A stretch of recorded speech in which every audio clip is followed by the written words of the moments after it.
Okay, so you know I'm the biggest fan in the world of this show, but I gotta be honest, this episode was kind of weak.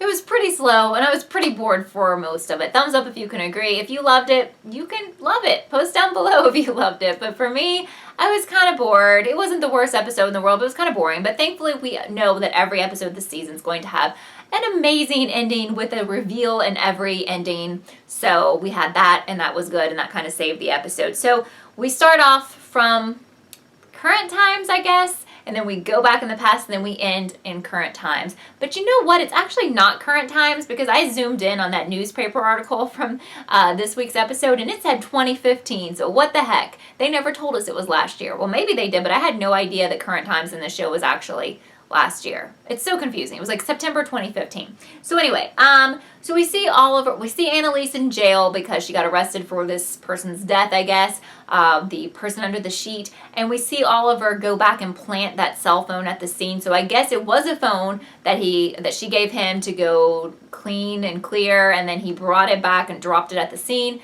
So what's up with that? I don't know, but we will find out in enough time. So we have a side case that's really weird this week, and I didn't really like it. It involves this man who's just this horrible, awful man, and they're trying to find out if he killed this call girl, which I think he's, pretty guilty, but we'll get to that in just a little bit. So this episode really focuses on Laurel and her dad, which makes me wonder, is Laurel going to be the person who dies this season, because she's just getting so much exposure this season? Is it kind of their way of saying goodbye to her by giving her so much face time? I don't know. What do you think? Her dad is a new character. Now, I really thought we'd seen her dad before, and maybe we did see her dad, but he was played by someone else. But Pete Nowak tweeted out that this guy, he's like welcoming this actor to the show, so yes.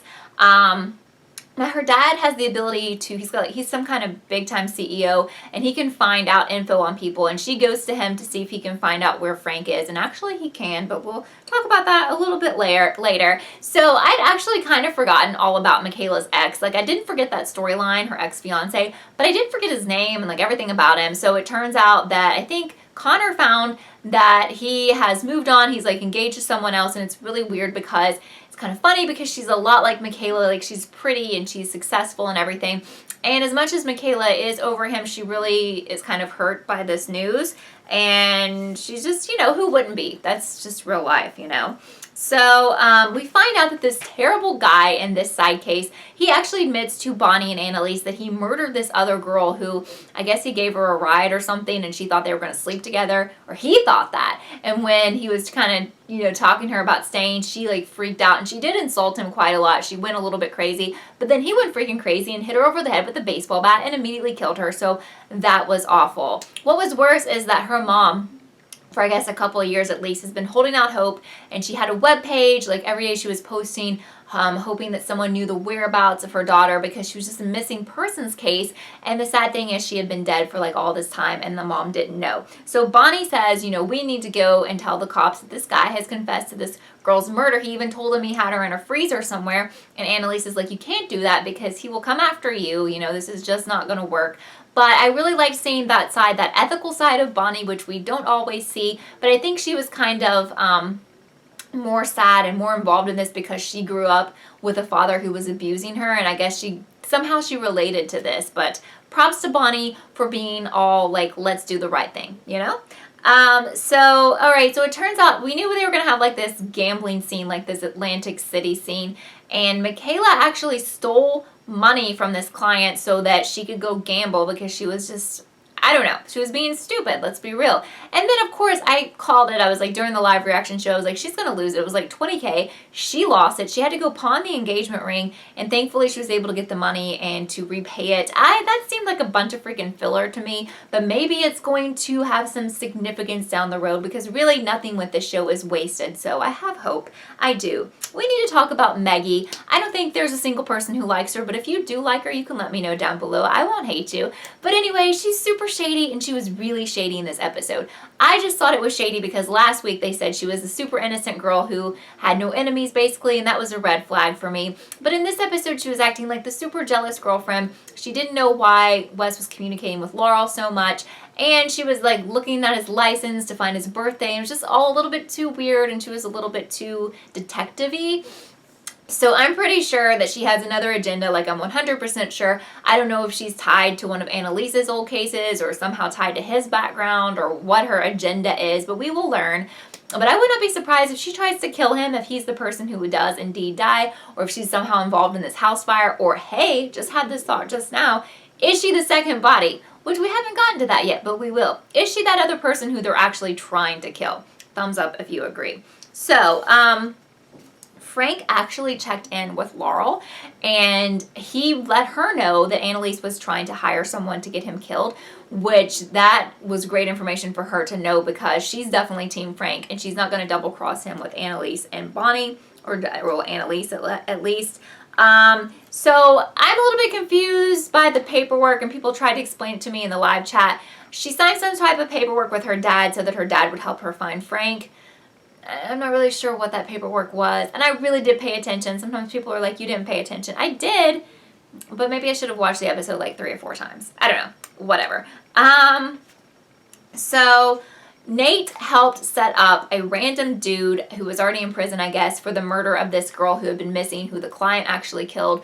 So in the courtroom, Annalise was able to blame it all on this other dude, and it looked like a big victory for her, which is really unethical, but she's unethical. And then this guy took a plea of like 3 years, but since he was such a scumbag, she slapped the crap out of him, which was awesome, and we know he deserved it. But I think next week she's definitely going to face some consequences for slapping a client because you just can't get away with that. And she's already got enough issues with her job and how she's not supposed to ever teach again. So I don't know about you, Annalise. Oh yes, and this week Bonnie actually found out that Asher and Mikayla were kind of a thing, and you could tell that Bonnie was actually jealous, okay? So we finally get to the end of this episode, which I'd been waiting for because, like I said, the episode was really slow. And I had been guessing that it was going to be Nate, but a couple of you mentioned that even though I really think Nate's going to survive, a couple of you mentioned that it won't be Nate to be revealed so early in the season because they want to drag that out. They want us to think it's Nate who dies, who's under the sheet, so they will drag him out to one of the last few survivors. I think we only have 5 more weeks, though. 5 more weeks before we know who's under the sheet.